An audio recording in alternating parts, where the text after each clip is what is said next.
We really believe that the corporate sector and the business community doesn't exist in a vacuum. It exists within a civil society. And there are outside pressures brought to bear on companies, whether it's through government regulation, consumer sentiment, or just the moral tone in a country over time. And those will change. Those will impose new restrictions or opportunities on companies, which translates into business results and investment returns. So you need to be aware of the broader world. It's not just analyzing the financial results. It's really how is the outside impacting, and that can be a daunting challenge for analysts. The USS strategy covers a range of different areas. We will engage directly with companies if we think that they are not managing an environmental or social issue that could impact on how much that investment is worth to us. We engage with policymakers if we think that the framework within which the companies we invest is not in their best long-term interests. Again, this could be environmental, cost of carbon type issues, or a range of other issues that affect companies. Well, we're long-term investors, and so we know that particularly in the Australian stock market, we will own something of all of the top 200 companies, for example, and we know we'll own it next week, next year, and in 10 years' time. So we look at environmental, social and corporate governance issues from that long-term perspective, whereas a lot of fund managers have a very different time frame. And that's why we're about engaging with companies ourselves or through our service provider, as well as trying to get our fund managers to look at these things from a longer-term point of view. If a fund manager doesn't like what a company's doing, they will underweight them, but we'll still own some of it. So it's in our interests to improve performance across the whole market.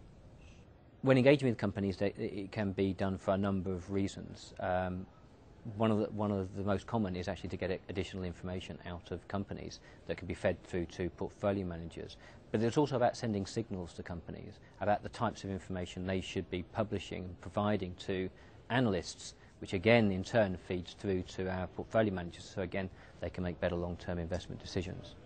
In many cases, these issues aren't always material in an investment decision. That can be down to the fact that these issues aren't going to impact value very much, or that the timeframes over which the investment is being made simply doesn't, the issue won't impact on value. So I think there's some way to go before all these issues are integrated into investment research. Does that mean they're not important? No. There are different strands to responsible investment. There's the integrating and making better longer-term investment decisions, and then there's the engagement to make better longer-term companies. It's hard to say that it's going to add so many basis points to performance because you don't know, you can't prove if you've prevented the disaster because it didn't happen.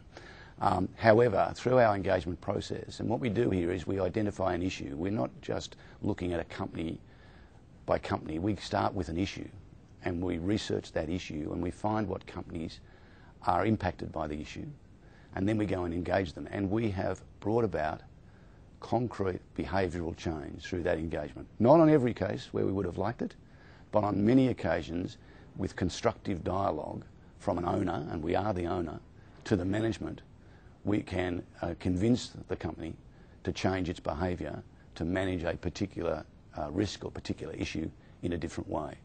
And we can absolutely positively show a behavioural change.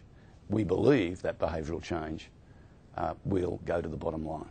There are also examples where we believe, been able to improve the performance of companies. For instance, an oil company that was operating in Myanmar, Burma, where we believe that its performance was badly affected by its operations there. Through engagement with that particular company, we were able to see substantial changes in the way that they operated as a corporate entity, and the result of that is that there have been huge benefits for shareholders. So through active intervention, through application of PRI principles, we believe that we've actually can demonstrate that even in the short-term issues, we can improve the value for investors.